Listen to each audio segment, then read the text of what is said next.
محترم حضرات، السلام علیکم ورحمۃ اللہ تعالی وبرکاتہ۔ الصلاۃ والسلام علیک یا رسول اللہ وعلی آلک واصحابک سیدی یا رسول اللہ صلی اللہ تعالی علیہ وسلم۔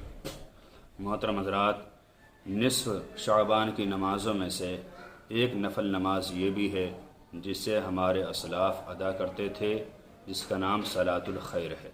صلاۃ الخیر یہ 100 رکعت نماز ہے اور ہر رکعت میں الحمد شریف کے بعد 10 مرتبہ سورہ اخلاص پڑھنی ہے، یعنی قل هو اللہ شریف پڑھنی ہے۔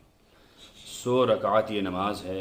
حضرت حسن بصری رحمۃ اللہ تعالی علیہ سے مروی ہے، آپ فرماتے کہ میں نے 30 صحابہ کرام سے سنا کہ انہوں نے بتایا کہ حضور صلی اللہ تعالی علیہ وسلم نے فرمایا، جس نے یہ نفل نماز یعنی صلاۃ الخیر 15ویں شعبان کو ادا کی، نصف شعبان کی رات کو یعنی شب برات کو ادا کی، تو اللہ تعالیٰ اس بندے پر 70 مرتبہ نظر رحمت فرمائے گا، اس کی طرف 70 مرتبہ نظر رحمت فرمائے گا، اور ہر نظر کے بدلے میں اللہ تعالیٰ اس کی ہر حاجت کو پورا فرمائے گا۔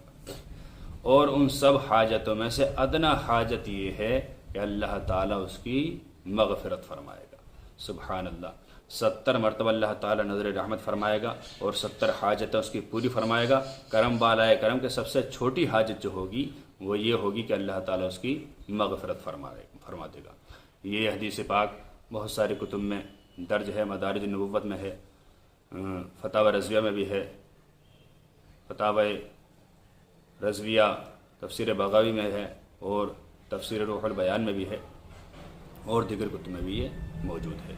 اللہ تعالیٰ سے دعا ہے کہ اللہ تعالیٰ ہمیں صحیح معنی میں نماز ادا کرنے کی توفیق عطا فرمائے۔ آمین۔ السلام علیکم۔